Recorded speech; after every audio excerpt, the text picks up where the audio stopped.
to the Fantasy NASCAR podcast. I am Race for the Prize. Let's do some early Las Vegas picks. It's early, but it's never too early. This is an important part of the process to identify the drivers that we think will be fast at Las Vegas while other people are getting married to practice data. And practice data is important. I will have that lap by lap data available if you have purchased the Fantasy NASCAR spreadsheet at racefortheprize.com. You can get it this weekend, $12. We can work out a deal. Send me an email, racefortheprize06@gmail.com. DM me at racefortheprize on Twitter. We can work out a deal. If not, maybe you want to hit me up for the month of March and get all of that lap data. But while others are completely falling in love with practice data, married to it, worshiping at the altar of practice data, and if you want to, it's fine. I have a pretty good altar here in the spreadsheet. But I won't. I will use it. It is a part of the process. Unfortunately, some people will take that practice data and throw out all the other data. They won't look at previous Las Vegas trends, Las Vegas track history, current form, or they'll dial it down to a spot that it's not as relevant while it should be relevant. Hog points at this track, at other intermediate tracks. There is a ton of data and all of it should be consumed and understood, and that's why I'm here to help you out. I don't expect you to go back and watch these races again like I do, but I'm here for you to help you better understand Las Vegas and help you make some of these picks. So take the information from here, put it in your brain, store it away, keep it there, and make sure on the weekend that you are referencing what we're talking about here and not just, smooching all over your practice data, getting really frisky. I'm not saying have a threesome with practice data and current form, but I guess that is what I'm saying.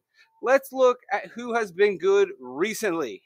And we'll just go. It's a simple process. Who's running well? Well, it's obviously Kyle Larson. So when the weekend comes, don't overreact to Kyle Larson. Let me say another thing, because I do have some podcast topics that I was supposed to pull up, but hopefully I can pull this up on another screen and it doesn't go haywire. It probably will go haywire, but whatever. It's fine. This podcast is never perfect. Let's see. Come on. Open up a new window. Hopefully it's good. Sure it is. Okay, so let me do a couple things before we talk about specific drivers, but you can see on the screen in front of you who has been running well. If you're listening to the audio version, just bear with us.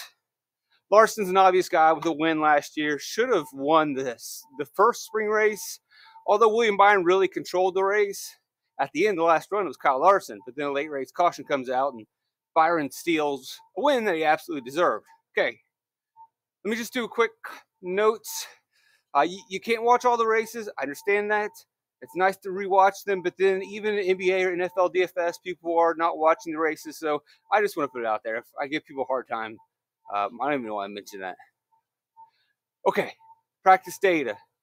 We're going to watch practice. If you're going to fall in love with practice, that's fine. If you want to fall in love, but make sure that you know some of these cars are not going to absolutely hammer the sheets. They're not going to absolutely light up the tower, the tall pole, the scoreboard. Let me just go ahead and pull up last year real quick from the fall. I did not do the lap-by-lap scraping last fall. I believe I have it for spring. But some of these guys are going to light up the tower. Some of these guys will be fast on speed charts. Some of these guys won't. Denny Hamlin's a driver that's notorious for not necessarily going out there and trying to show all of his cards. He's known for a driver that goes out there and doesn't necessarily try to run the fastest lap every time. He'll do shakedown laps. He'll run for a long run. He'll experiment. So be cognizant of that. Also, we're going to see some cars that may be more set up towards a long run than a short run. They're going to have a little bit more downforce in them. They're not going to be as trimmed out. Some cars will be more trimmed out and have less downforce. You're going to want to try to be able to discern that when you're making your decisions. If you're not sure, then you may want to dial down in your process how much you weigh practice. If you can't really tell the difference, and sometimes it is undiscernible or indiscernible, and you can't really tell what's going on, then you may have to step back and look at other data points. So just be careful. On top of that, another thing with Las Vegas, you say you fall in love with practice speeds and you really like a driver and he doesn't do so well, and there was a driver that you really didn't like their practice speeds and they did better than you expected. I think case in point will be Brad Keselowski. 19th on the short run, last fall at Las Vegas. 17th on the 5-lap average. He does have a very, very strong track history at Las Vegas. The RFK cars were coming alive at the end of last season and even before that. He didn't lay down very fast practice times. Some people who were married to practice may have abandoned him. Now, was Keselowski really hiding stuff? Well, the way it plays out in the race is he takes a 2-tire stop early in the race, towards the end of a stage, and he is able to maintain position and into the end of the stage, and then he maintains position for the rest of the race on regular sets of tires. You're going to see 2-tire strategies, and that is going to boost some drivers. It may even bury some drivers in the pack. I mean, even the drivers that decide not to go 2 tires, who play conservatively, guys that are playing by the rules, well, I mean, imagine you're in that situation. 5 cars decide we're taking 2 tires. You were in 5th place. You did the right thing. You took 4 tires. Now all of a sudden you're starting 11th, you're in dirty air, and then you get stuck in dirty air for the rest of the day. You had a fast car, but you weren't so great on restarts every time, or it was hard to restart in dirty air, and you could just never climb out of it because that one time they went with 2 tires and you went with 4 tires. That can and usually does play out at Las Vegas. So there's going to be some winners, there's going to be some losers, and your practice data in the end is going to be irrelevant. It's going to be who made the right strategy call, who had enough of a car. And you got to give credit to Brad Keselowski. It wasn't a fluke. He got up there and he held his position for the rest of the race. If he didn't have the car to hang, he would not have hung. But he was able to run up front. And people probably looked at the practice and said, I don't think he's got it. So there's always going to be outliers. Some are going to show their hand in practice. Some cars are going to be blazing fast in practice and be blazing fast in the race. Some cars are going to be what they are. And then there's going to be guys that aren't necessarily out there trying to just absolutely flat out run fast laps. They may be checking the long run. They may be experimenting with setups. They may just be doing a shakedown because they're pretty comfortable in what they got. There's always going to be a handful of drivers that are not going to do what you exactly need them to do. They're not in practice to show off. Other guys only know how to run hard. Other guys only know how to test the limit. Other guys, regardless of whether they're testing the limit or running hard, their car can only just go so fast, and it gives a pretty good profile of what it's going to do in the race.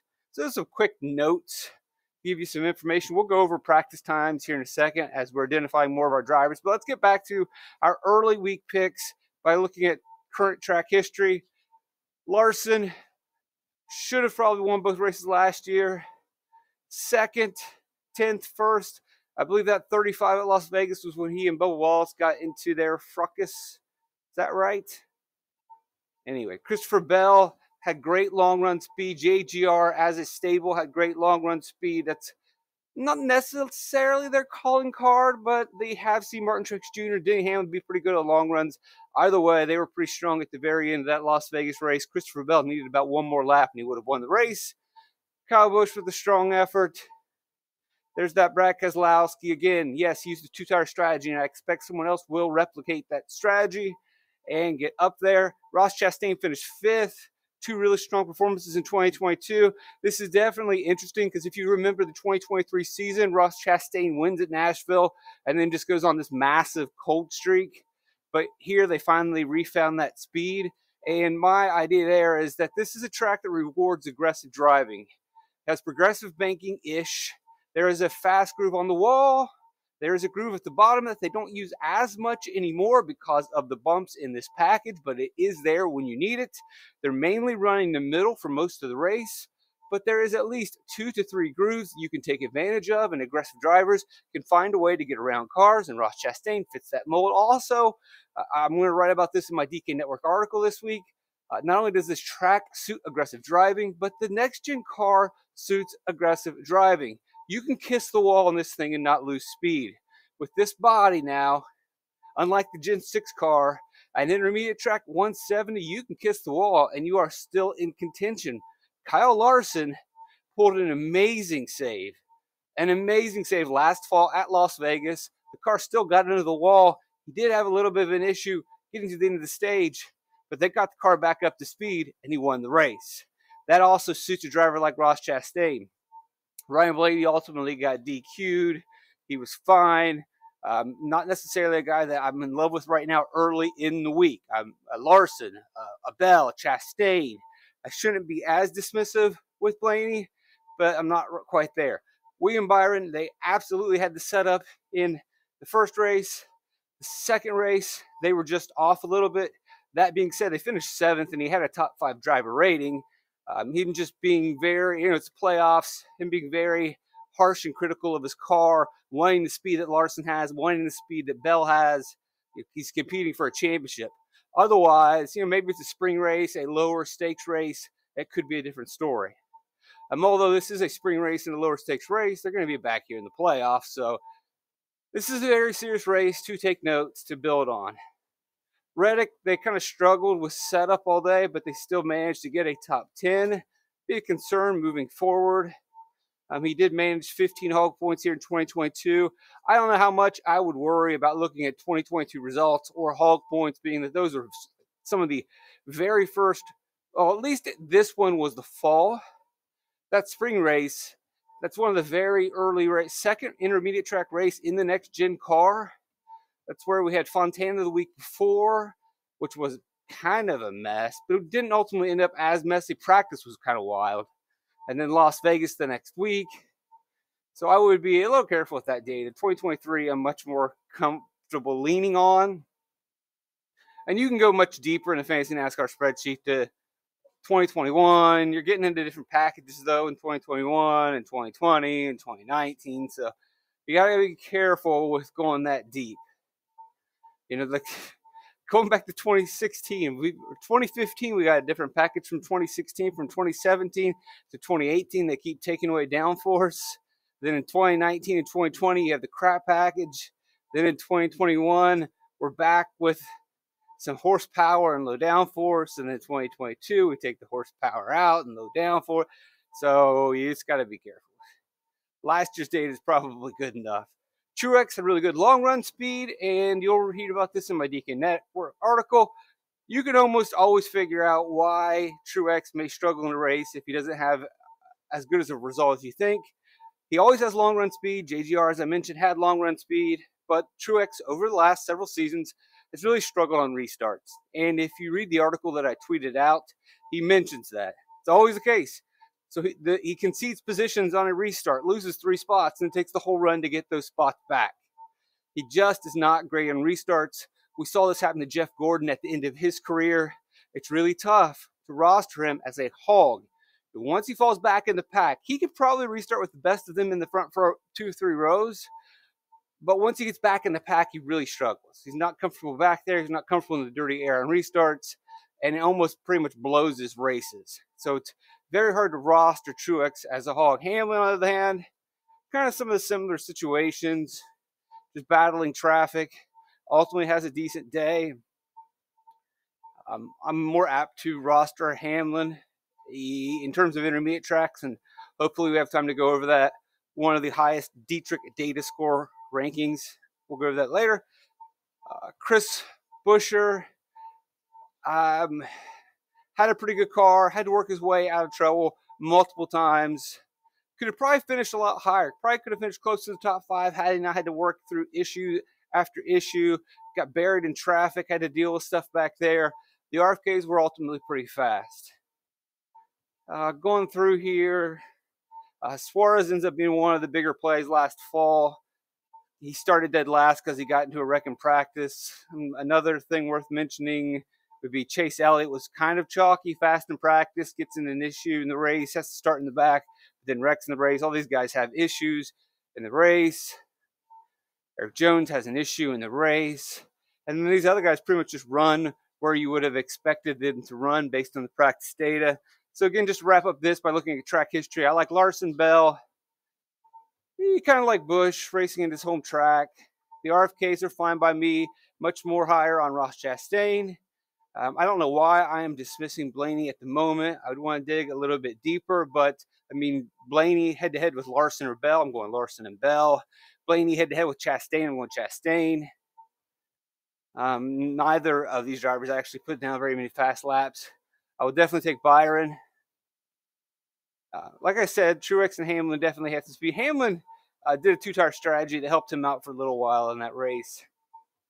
All right, let's fast forward over some practice data from last year and show you that there is a little bit of correlation. We'll start with the obvious. Well, we'll just start with the top of the board. So we've got the drivers ranked based on their finishing position. You can see their practice data over here. We can also see a calculation where I look at, all right, what's the difference between your 5-lap average and your finishing position? And so Larson's 5-lap average and finishing position was a difference of 2, meaning that he won the race, and on the 5-lap average, he was the 3rd fastest. So there's a little bit of a correlation there. And if we were to look at his 10-lap average, he was the fastest on the 10-lap average, so we ranked number 1.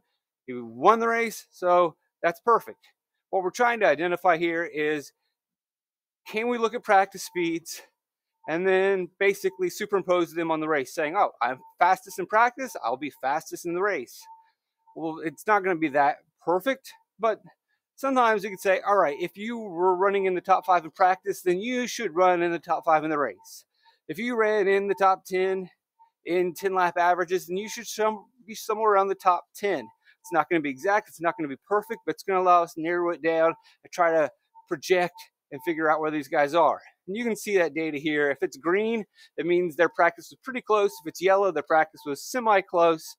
And if it's white, then it was pretty much way off. Like Denny Hamlin, his was 18 spots off on the 5-lap run in terms of finish. In terms of average running position, which might be a better number for you, 21. So if we look at the guys inside the top 10, we had about 4 of them in terms of average running position where it was pretty close. So not the most perfect measure. And, that's going to happen. But for the most part, when we look over here and just use kind of our own eyes as a test, see, Larson not the fastest on a single lap run, but 5-10 lap average, not surprised to see him win. Bell, maybe this was a little bit surprised, but he was running pretty well at the end of the season. Again, we don't want to be too much in the case of buts and ifs and asterisks. And, this isn't the greatest, but he didn't look terrible. Did I expect him to be this fast compared to other drivers? Well, if you were married to practice data, then you probably weren't that crazy about Christopher Bell. That's why I mentioned that we need to look at current form and we need to look at track history. Kyle Busch, again, pretty decent on the long run here. But his average running position was 8th. He finished a lot better than where he probably should have run. So 8th. Overall, if we look at his driver rating, he was the 7th best driver. Still, it's a little bit of a stretch. Maybe this long run speed here, you could argue that, okay, he's a 7th place driver. Keselowski doesn't fit the mold. Not taking practice as seriously. Ross Chastain not doing a lot of practice lap, but was very fast on the 5-lap run. Ryan Blaney, you would argue a 5th to 10th place car. I think based on that practice data, he had a 5th to 10th place car. William Byron, top 5 in short run, 5 in 5 long, 2 in top 10. So you would have been disappointed given his track history and where he was in current form based on that. But I wouldn't fault you for picking him and being married to the statistics with him. Tyler Reddick looked like he was a lot faster in practice, and that might have been the case for Reddick a couple times last year where he was much faster in practice than he actually did during races. Overall, though, if you're just looking at green over here compared to green over here, kind of close. It's not a perfect number in trying to get you to predict who's going to win and who's going to be the hog or / dominator, the guy that's going to get all the fast laps and laps led points. Practice data is not always the best indicator of that. You want to put in qualifying, you want to put in race strategy, etc., current form, track history. But it does give us a pretty good idea of average running position and finishing position. Looking over here at these numbers, aside from Hamlin, which we've already explained that situation, you would generally look at these practice data points and say, yeah, it's around top 10 cars, and this is the top 10. Let's look down to 11 through 20. We can see that the speeds have fallen off. And again, we're going to be able to say, all right, these are pretty correlative. It's not perfect, but it does give us a general idea of this top 10 is green. Their speed, they're going to be in the top 10. These guys are clearly slower. They have no business getting into the top 10. Almirola finishes the race in 14th, 15th on the 10 lap, 19th on the 5 lap. Not really that much of a stretch. Suarez finishes in 16th, or he finishes in 15th. His times are a little bit slower, but that is because he had issues in practice. He starts the race dead last. So for him to get all the way through traffic and to get close to 15, not really a surprise. Harvick struggles in practice. His 16th place finish, probably better than what this suggests, but at least the practice data said, yeah, probably not playing Kevin Harvick this week. Michael McDowell looks about like a 15th car in practice. He finishes 17th. Austin Dillon looks like a car maybe that could get into the top 20. He finishes 18th. Corey LaJoie looks like a 25th place race car at best, but he finishes 19th. Yep. So a little surprising, but again, like these guys that don't really show a lot of speed in practice didn't really do much in the race. And some of these also, a couple of these numbers are great. Well, that Corey LaJoie is way too inflated. That's a problem. Well, another problem here is, I think we could argue. I know Corey LaJoie's 29th, P1, 30th in your practice 1, 5-lap average. And I know I'm pushing it to say 25th. But then you're going to turn around and say, but he finished 19th. That's 10 spots. Come on, man. You're really stretching it. I'm not really, because it's probably he can get, he's good enough to get 4 spots. Can we argue that he's good enough to get the 25th? Okay, the other 5 spots. Well, that's easy to explain. It's a matter of Eric Jones wrecked. It's a matter of Chase Elliott wrecked. Chase Briscoe had an issue. Ty Gibbs had an issue. Alex Bowman had an issue. You can even throw Carson Hocevar, who was a top 20-ish car at the end of the year. So there's those spots. He got them through attrition. He got them through survival. Same thing with all these other guys.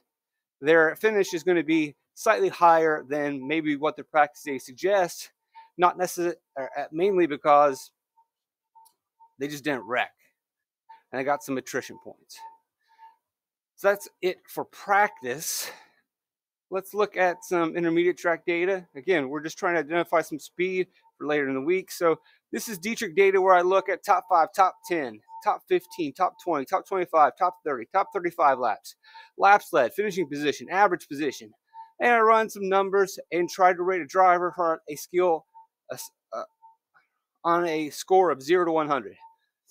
Last year, if we look at the intermediate-ish tracks that I care about at the moment, Denny Hamlin was the best, tied with William Byron with 0.88, 88%.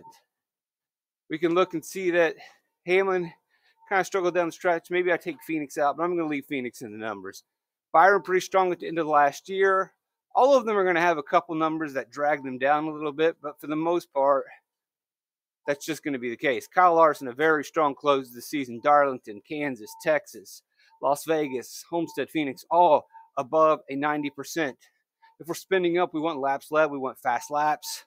Those numbers are indicative of a driver who's running inside the top 5, who is leading laps, who is scoring a lot of fantasy points. Even last year at Las Vegas in the spring, 8.97. Ross Chastain starts the season out strong, goes through that drought, but then comes to life a little bit here towards the end. Obviously, winning the Homestead race, I would be bullish on him. Not as crazy about Blaney, but Blaney is 5th on your board at 0.76. Truex 0.75. We know what he's capable of. He has a great car. He has good long run speed. But sometimes you get into these races where he gets buried in traffic and he comes up with just a 0.82 at Las Vegas in the second race, a 0.86 in the first race. These are very good numbers. That's near top 5 numbers. But we need laps led. We need fast laps. Brad Keselowski, look at the speed they had at the end of the season. Pretty strong. Don't sleep on Brad Keselowski. I know it's been 100 races since he won last, but he has been very strong at Las Vegas. He understands this track. He knows how to get around it and make moves and make the right decisions. A 0.95 at Las Vegas last year. Wallace is somebody I don't know, still a little mercurial, but if you can get him at a discount, we'll see. We'll see what he does in practice. It's not completely off the board. Same thing with his teammate Tyler Reddick. I would like to see a little bit more consistency out of Christopher Bell last year. He's just at a 0.68. I do consider him much more of a short track driver, but as you witnessed last year at Las Vegas with a 0.97 score at Las Vegas, he can win some intermediate tracks. He won some intermediate tracks in the Xfinity Series. He's going to be competing pretty well again this season. I like Larson more, but Bell's going to be there. Remains a scene with Busch. I think he'll be fine. We just have to wait and see on that. Wait and see on Chase Elliott. Probably should be just as aggressive with Chris Buescher as we are with Brad Keselowski. Logano is where we really start to see a lot of fall off. That's a pretty strong top 14 right there, by the way. Well, top 13 if we throw out Kevin Harvick.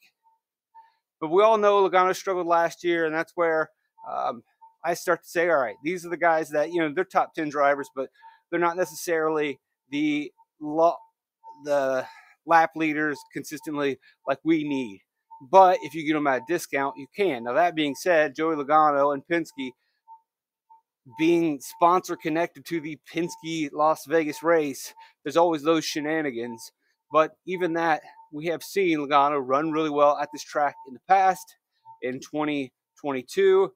So while he did have that bad season, and he does kind of serve as a good marker here between the elite and the rest, Logano can easily come right back into it this season and become elite. Definitely needs to get him some points this week.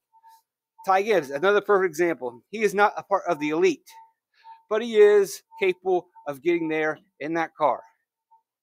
This could be a big breakthrough season, big step forward. I don't imagine him winning a bunch of races, but he can easily win 2 races this season.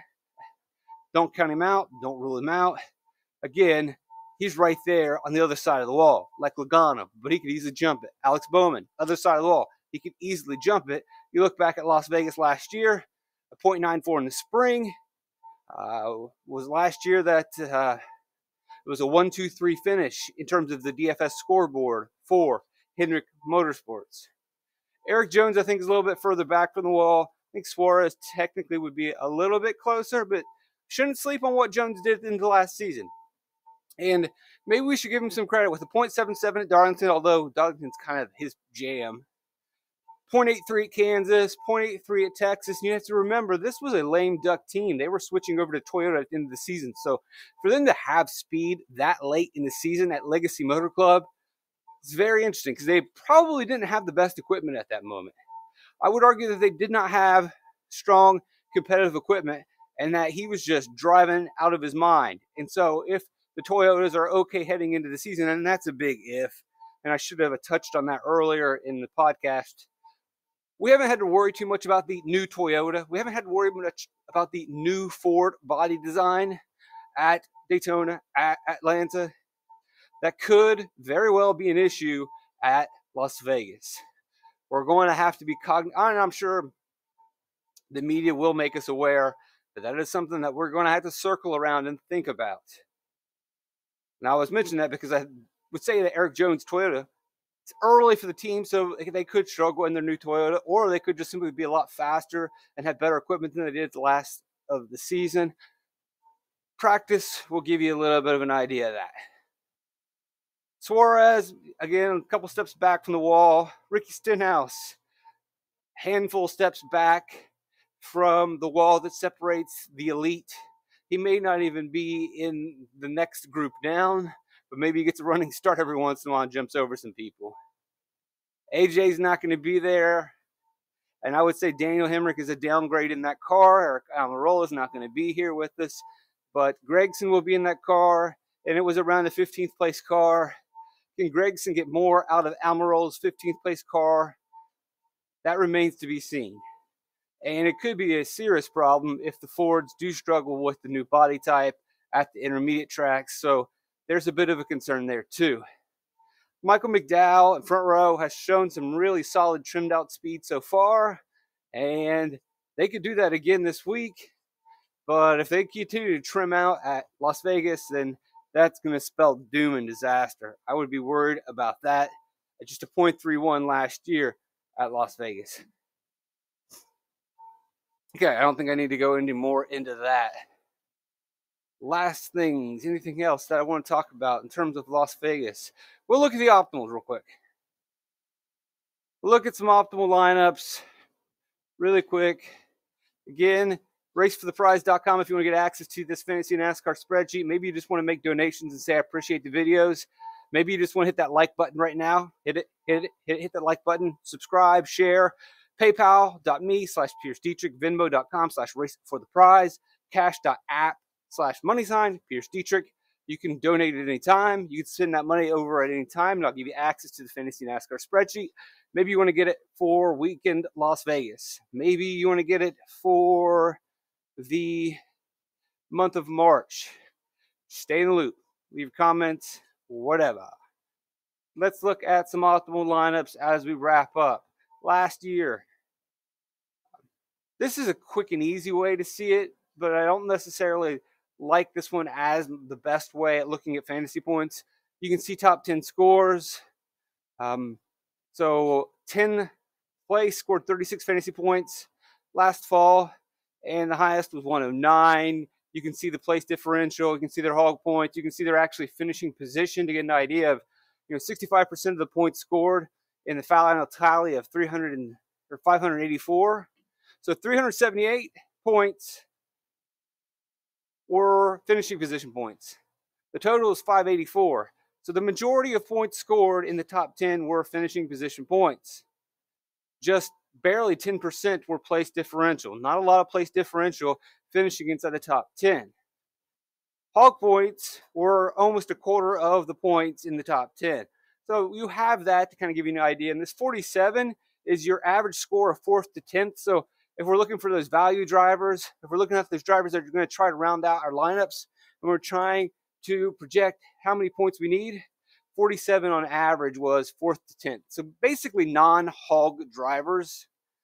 What is the score of the guys that weren't the hogs that scored a bunch of hog or dominator fast lap slip points? And it was around 47. So they had pretty good finishing position score with a couple place differential. Now that's just last fall. You can see it changes around.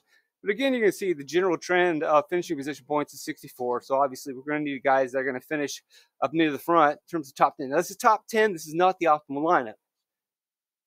Place differential has been a fraction of these scoring buckets. It's there. It's definitely noticeable. You can't completely neglect it, but it's there.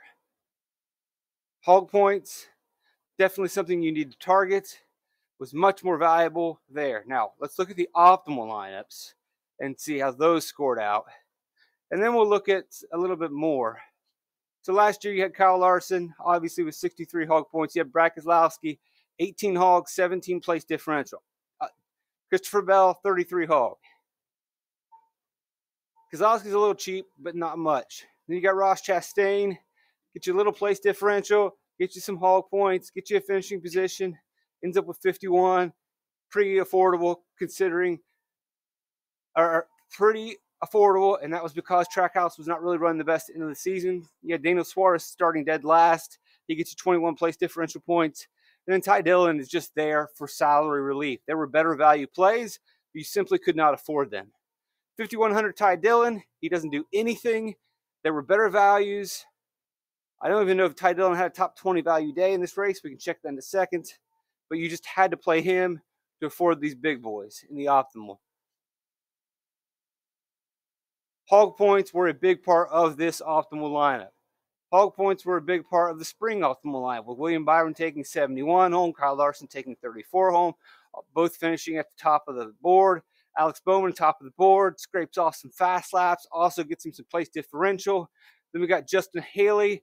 If you remember listening to the podcast last year, I was huge on Justin Haley at Las Vegas because Haley talked about Fontana and how it got crazy on restarts and the damage they suffered and how excited he and AJ were about their cars. And if they wouldn't have gotten wrecked at Fontana, they could have really showed off their speed.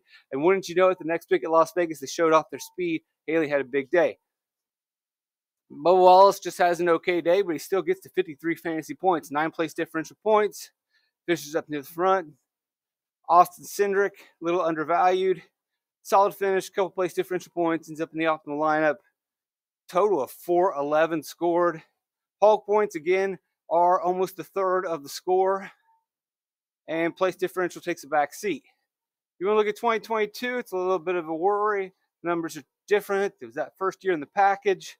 So I don't know how much you want to look at that. I'll look one level deeper here at the optimal lineups and just show the starting positions. Larson started second. Bell started first. Kozlowski 21. Chastain 10. Suarez starting in the very back. Ty Dillon 27th to 24th. Like I said over here, Harrison Burton was a really good value play, but he was just too expensive. Corey LaJoie was a pretty good value play, just too expensive. Almirola, McDowell, Austin Dillon, all better value plays.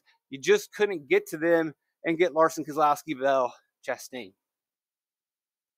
Interesting. All right, if we look at the other one from the spring, we had Boone Byron, again starting up front, scoring a bunch of hog points. Kyle Larson starting on the third row, 6th place, getting a bunch of hog points.